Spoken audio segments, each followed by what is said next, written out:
Finding the middle of a straight line is quite an easy thing to do if we know what the two endpoints are. So if we have a look at this rule here, which gives us the midpoint, all we're doing is adding our x values together and dividing by 2 to get our x value, and adding our two endpoint y values together and dividing by 2 to get our midpoint y. So what do we mean by that? Let's look at the example. What you've got here is A, which is the point 1, 2, and you've got the point B, which is the point 5, 8. Now they're the two endpoints of that line. So we are going to label them as x1, and if that's x1, then this has to be y1. All right, and if we label this one x2, remember x always goes first, then this one has to be y2. So the ones always stay together and the twos stay together. Now the rule we know is the midpoint is equal to x1 plus x2 divided by 2 and y1 plus y2 divided by 2. Well, let's put it in. x1 is 1, x2 is 5 divided by 2, y1 is 2, y2 is 8, all divided by 2, and of course 1 plus 5 is 6 divided by 2 is 3, and 2 plus 8 is 10 divided by 2 is 5.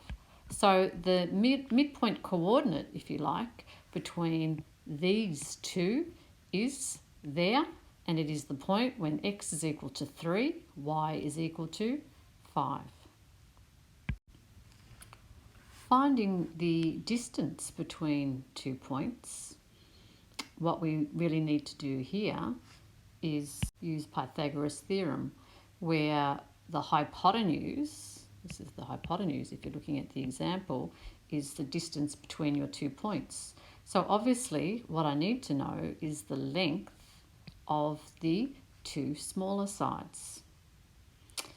Okay, let's now have a look at this example here where it's asking us to find the distance between the 2 points P and Q, okay, and it gives us the coordinates. So let's have a look at that on a graph visually, and you can see I've plotted the point -2, -3, and the point when x is 4, y is 5, and that's the line. We want the distance of that black line. Now, the best way to do that is to find the distance and form a right angled triangle. So there's my right angled triangle that I've drawn, and now what I need to do is find the distance that it would be between the two y values and the two x values. Well, let's have a look. My y value here is 5. My other one is -3. What is the difference? Well, I go down 5 plus another 3. So the distance there is 8. And what's the distance between the x values? Well, we're going from -2 up to 4. So that takes us up 6 places. So now let's set about finding the distance between P and Q. So we know that c squared is equal to a squared plus b squared. That is our Pythagoras theorem. And a and b are our two smaller sides. So in this case, a and b is what we have. A is 6 and b is the 8. So I'm looking for PQ squared. Okay, let's put a bracket around that. A squared is 6 squared plus b, which is 8 squared. Now remember, PQ is equal to the square root of 6 squared plus 8 squared.